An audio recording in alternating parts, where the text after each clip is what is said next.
அஸ்ஸலாமு அலைக்கும் வரஹ்மத்துல்லாஹ். எல்லாம் உள்ள இறைவனின் நல்லடியார்களே, அந்த இறைவனினுடைய சாந்தியும் சமாதானமும் நம் அனைவரின் மீதும் என்றென்றும் நின்று நிலைபெறட்டுமாக. தினம்தோறும் ஃபஜர் தொழுகை முடிந்ததற்கு பின்பாக ஒரு சில திருமறை குர்ஆனினுடைய வசனங்களையும் அந்த வசனங்களுக்கான விளக்கங்களையும் நாம் தொடர்ந்து அறிந்து வருகிறோம். அந்த அடிப்படையில் தற்பொழுது திருமறை குர்ஆனினுடைய 39வது அத்தியாயமான அஸ்-ஸுமர் என்கின்ற அத்தியாயத்தினுடைய 9வது வசனத்தை பற்றியும் அது தொடர்பான ஒரு சில விளக்கங்களையும் அறிய இருக்கிறோம். இஸ்லாத்தினுடைய பொதுவான அம்சம் என்னவென்றால், இஸ்லாத்தில் எந்த விதமான ஏற்ற தாழ்வுகளும் கிடையாது. மக்களை மட்டமாக மதிக்கின்ற, மக்களை ஒடுக்குகின்ற எந்த விதமான ஏற்றத்தாழ்வும் இஸ்லாத்தில் கிடையாது. இதே இது மற்ற மதங்களை எடுத்து பார்த்தோம்னா, அவர்களினுடைய இனத்தால், அவர்களினுடைய மொழியால், அவர்களினுடைய நிறத்தால் எல்லாம் மக்களை வேறுபடுத்தி பார்க்கக்கூடிய ஏராளமான விஷயங்கள் இருக்கிறது.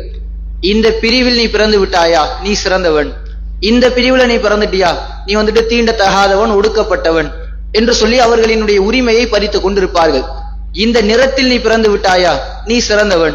இந்த நிறத்துல பிறந்துட்டியா, நீ வந்துட்டு தாழ்த்தப்பட்டவன் என்கின்ற வேறுபாடுகள் இருக்கும். இந்த மொழியை பேசுவதால் நீ சிறந்தவனாக இருப்ப, இந்த மொழியை பேசுறியா, உனக்கு எந்த சிறப்பும் கிடையாது. இது போன்ற ஏராளமான ஏற்றத்தாழ்வுகளை இன்றைக்கு உலகம் முழுக்க நம்மால் பார்க்க முடிகிறது. ஆனால் இந்த மாதிரி மக்களை மட்டமாக மதித்து மக்களினுடைய உரிமைகளை பறிக்கின்ற எந்த விதமான ஏற்றத்தாலும் இஸ்லாத்தில் கிடையாது. செல்வந்தர்களா இருக்கீங்களா, வாங்க பள்ளியினுடைய முதலாவது சஃப் உங்களுக்கு இருக்கு. ஏழையா இருக்கீங்களா, உங்களுக்குன்னு பள்ளியில ஒரு ஓரத்தை ஒதுக்கி இருக்கும், அங்க போய் தொழுதுட்டு போங்க என்று யாரும் சொல்ல மாட்டார்கள். இஸ்லாம் பொதுவான சமத்துவத்தை போதிக்கக்கூடிய ஒரு மார்க்கம். இதுதான் இஸ்லாத்தினுடைய மிக முக்கியமான அம்சம்.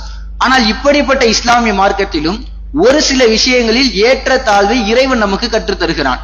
இந்த வசனத்துல கூட அல்லாஹ் சொல்லும் பொழுது, நபியே நீங்கள் மக்களிடத்தில் கேளுங்கள், குல் ஹல் யஸ்தவில்லதீன யஅலமூன வல்லதீன லா யஅலமூன், அறிந்தோரும் அறியாதோரும் சமமாவார்களா என்று மக்களிடத்தில் கேளுங்கள். அது எப்படி அறிந்தவர்களும் அறியாதவர்களும் சமமாவார்கள்? அறிந்தவர்கள் தான் சிறந்தவர்கள் என்று இறைவன் குறிப்பிடுகிறான். கல்வி ஞானம் பெற்றவர்கள். இதை குறித்து ஏராளமான சிறப்புகள் இஸ்லாமிய மார்க்கத்தில் சொல்லப்பட்டிருக்கிறது.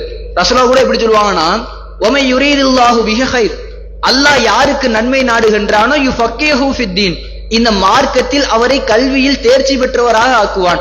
உங்களுக்கு அல்லாஹ் நன்மை நானா என்ன செய்வானா, மார்க்கத்தை பற்றிய கல்வியை உங்களிடத்தில் சேர்ப்பான். இப்படி சொல்லப்பட்டிருக்கிறது. முதல் சஃபை குறித்து சொல்லப்பட்ட செய்தி நம்ம எல்லாருக்குமே தெரியும். முதல் சஃபில் இருக்கக்கூடிய நன்மையை தெரிந்தால் மக்கள் விரைவாக வருவார்கள். அதனால் சீட்டு குலுக்கி போட்டு நான் தான் முன்னாடி போவேன், நான் தான் முதல் சஃபிற்கு தகுதியானவன் என்று சீட்டு குலுக்கி போடக்கூடிய நிலைமை கூட ஏற்படும் என்று நபிகள் நாயகம் ஸல்லல்லாஹு அலைஹி வஸல்லம் அவர்கள் குறிப்பிட்டிருக்கிறார்கள். இன்றைக்கு நம்முடைய பள்ளிகளிலும் கூட முதலாவது சஃபிற்காக நிறைய மக்கள் விரைந்து வருகிறார்கள். அல்லாஹ் அவர்களுக்கு அருள் செய்யும். ஆனால் இந்த முதலாவது சஃபை இறைவன் கல்வியாளர்களுக்குன்னு ஒதுக்கி வைத்திருக்கிறான். கல்வி நிறைய தெரிந்து வைத்திருக்கிறாயா, குர்ஆனில் அதிகமாக மரணமிட்டிருக்காயா, நீ மக்களுக்கு இமாமாக நின்று தொழுகை வைக்கலாம். அதற்கு அடுத்தபடியாக நீ அறிந்திருக்கியா, இமாமுக்கு அடுத்தபடியாக உனக்கு தெரிஞ்சிருக்கனா, அவருக்கு அடுத்த நிலைமை முதல் சஃபினுடைய இமாமிற்கு அருகில் நிற்கக்கூடிய தகுதி உனக்கு இருக்கிறது.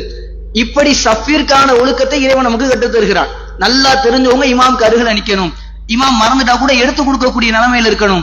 இமாம் தொழுகையிலிருந்து பின்னாடி சொல்றாருன்னா இவர் முன்னாடி போய் தொழு வைக்கிற நிலைமையில இருக்கணும். இதனால் அறிந்தவர்களுக்கு அந்த இடத்தை இறைவன் பொதுமாக்கி கொடுக்கிறான். அதற்கு பிறகு பெரியவர்கள் நிற்க வேண்டும், சிறியவர்கள் பின்பாக நிற்க வேண்டும். இதுதான் இந்த சஃபிற்கான ஒரு ஒழுங்கு. நீங்கள் எவ்வளவு சின்ன வயசா வேணாலும் இருக்கலாம், நீங்க 5th ஸ்டாண்டர்ட் கூட படிக்கலாம். ஆனா குர்ஆன்ல நிறைய மனப்பாடம் பண்ணிட்டீங்களா, 50 வயசு ஆள் கூட உங்களுக்கு பின்னாடி நின்றுதான் தொழுக வேண்டும்.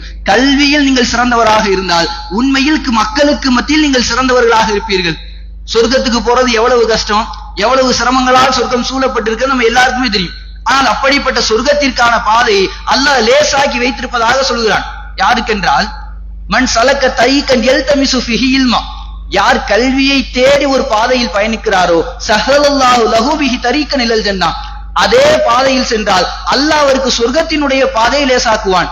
உலகத்தினுடைய யதார்த்தம், நீங்க எந்த பாதையில போறீங்களோ அந்த இலக்கை தான் அடைந்து கொள்ள முடியும். இங்க இருந்து மதுரை ரூட்ல போனா மதுரைக்கு போகலாம், திருச்சி ரூட்ல போனா திருச்சிக்கு போகலாம். மதுரை ரோட்ல போய் திருச்சிக்கு போக முடியாது, தலையை சுத்தி மூக்க தொடுற காரியம் மாதிரி ஆகி போயிடும். ஆனால் இறைவன் எப்படி சொல்றானா, நீங்க கல்வியை தேடி ஒரு பாதையில போங்க, கல்வியை தேடி போய்கொண்டே இருப்பீர்கள், கல்வியும் கிடைத்து விடும், சொர்க்கமும் உங்களுக்கு கிடைத்து விடும், எளிதாக கிடைத்து விடும் என்று சொல்லி இருக்கிறான். அன்பார்ந்தவர்களே, உண்மையிலேயே நாம் மக்களுக்கு மத்தியில் சிறந்தவர்களாக ஆக வேண்டும், சிறப்பிற்குரியோராக ஆக வேண்டும் என்றால் இந்த இறைவனினுடைய கல்வியையும் மார்க்க கல்வியையும் அதிகமாக பெற்றால் இறைவன் நமக்கு அதிகமான நலனையும் நாடுவான். ஆக இனி வரக்கூடிய காலகட்டங்களில் மார்க்க கல்விக்கு அதிகமாக ஆர்வம் செலுத்தி கல்வியாளர்களாக ஆகக்கூடிய பாக்கியத்தை ரஹ்மான் நமக்கு தந்தருள் புரிவானாக. வாஹிர் தஅவானா அல்ஹம்துலில்லாஹி ரப்பில் ஆலமீன். அஸ்ஸலாமு அலைக்கும் வரஹ்மத்துல்லாஹி வபரகாத்துஹு.